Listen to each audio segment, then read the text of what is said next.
Hello everyone and welcome to the first episode of Roxin's News. Today we're going to be taking you through all of the big and important stories that have occurred over the last 2 weeks. This will usually be a weekly show, but obviously we weren't here last week because this is brand new, so there's a lot to catch up on. This is going to stay fairly UK-centric for the start. We'll have a look at the analytics after it's done, and if we find that there's viewers from other parts of the world, then we'll start making it a more global show. But for now, here's the biggest things that are happening in the UK music scene. The jewel in the UK heavy metal festival crown is Download, and Download have announced their first string of bands, including 3 headliners: System of a Down, Iron Maiden and Kiss. Joining them will be Deftones, Korn, Gojira, The Offspring, Disturbed, Ailstorm, Daughtry, Of Mice and Men, and Black Veil Brides. The response to this announcement has been somewhat muted, to say the least, to start with.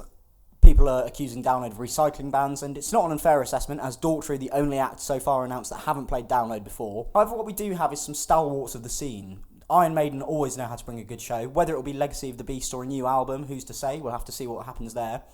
Kiss, presumably doing their final UK show, much like Aerosmith did a few years ago, so I'm sure you're in for a spectacle there, even if Kiss are rubbish.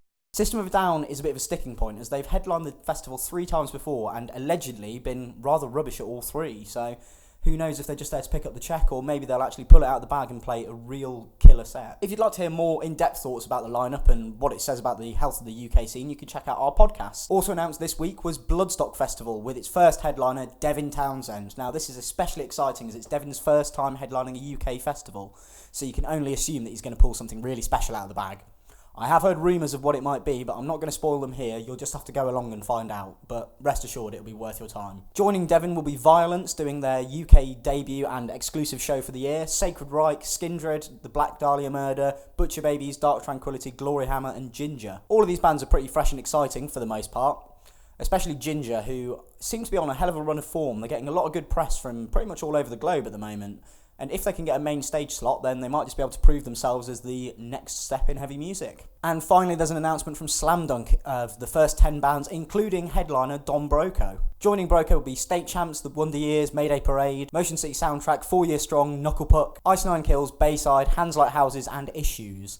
Now, for all 3 of these festivals, you've got a lineup that pretty much satisfies the general market for them, so presumably they're going to do quite well. Why else would they book those bands? I mean, it's a festival, it's got to make money. And there will be updates following each and every one of them when more bands are announced, so if you want to hear it, then check out our website or come and see me here every Friday. Now on to some somber news. Unfortunately, guitarist and singer of the Muffs, Kim Shattuck, has passed away at the age of 56. This was due to ALS, better known as Lou Gehrig's disease. A statement has been issued by the band and her partner. We can only wish both parties all the best in this trying time. Unfortunately, illness has also plagued the rock and metal world this week, with James Hetfield re-entering rehab for drug or alcohol addiction. It's unclear which so far. There's a statement from Lars Robin Kirk concerning James Hetfield's current whereabouts in the description below, should you wish to read it. Unfortunately, his battle with substance addiction is rather well documented, as we saw in the 2003 documentary Some Kind of Monster.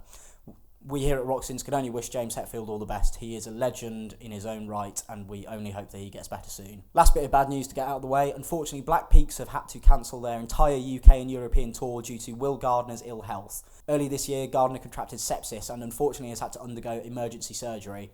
Once again, we here at Roxins can only send our best to the Black Peaks boys, as they are, in my mind, one of the most exciting bands in the last 10 years. If you'd like to support the band in this trying time, then they do have all of their tour merch that would have been available online. You can go and buy it. I've certainly bought some myself, as I love that band, and you should too, because they're brilliant. There's a link to King down below, as well as to their store page. Peaks were originally going to be touring with Bitch Falcon and Black Futures, which brings us on nicely to some good news. Black Futures have announced a UK headline tour for February 2020. The dates are below should you wish to go and buy tickets, which you really should, because Never Not Nothing is a hell of a debut, and from what I've heard, and by all accounts, they're an amazing live band. They will be playing Birmingham, Manchester, Glasgow, Newcastle, Sheffield, Norwich, Oxford and Leicester, Cardiff, Bristol, Southampton and finally London. Also announced this week, Dinosaur Pileup are going to be headlining the Kentish Town Forum on April the 3rd, 2020. This is quite a big step up for the band, but on the strength of the new album, we can only assume it's going to be a pretty fast seller, so if you're into that band, which you should be if you like fun, then get on it quite quickly. Again, there's a link in the description below.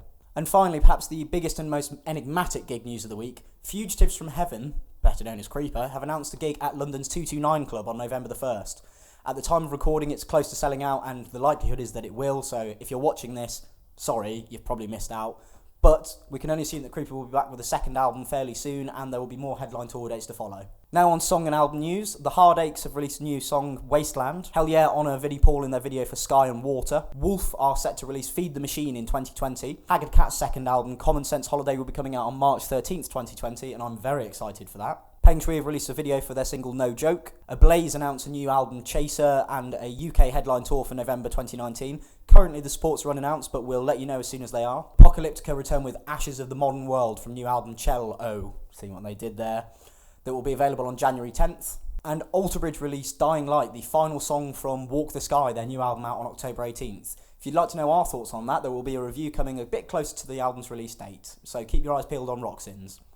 Speaking of Roxins, we've got plenty going on. This weekend we'll be seeing live reviews from Death Heaven and the St. Pierre Snake Invasion, as well as album reviews going up from Ghost, the Menzingers, Wednesday 13, plenty of others.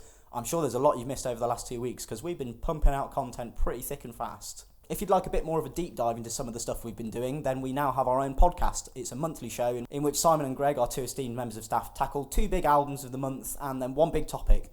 This month they looked at Blink-182's 9, which split the room, shall we say, and they also discussed legacy bands, quite apt given the download announcement. Finally, you can go and vote on our video of the week. Baby Metal are way out in ahead, so if you want to make a difference because you're not a fan of the bands, then go and click on whoever you want to vote for because there's some cracking videos on there. And that about wraps it up for the first episode. Thank you so much for joining us. I'm Sam, the reviews editor. You can follow me on various social media things here if you want to. I mean, I wouldn't recommend it. I don't do much, but go for it if you like. More importantly, you should follow Roxins on all our socials. We've got Twitter, Facebook, Instagram, and now YouTube. So that's quite cool. As I say, we've got a lot of content coming out in the next few days, weeks, months, hopefully years.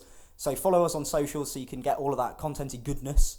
If you enjoyed this video, why don't you feel free to like and subscribe, drop a comment, let us know what you did like, what you didn't like, let us know what you'd like to see covered in future. Is there a certain segment you'd like to see more of that we could perhaps incorporate into the show?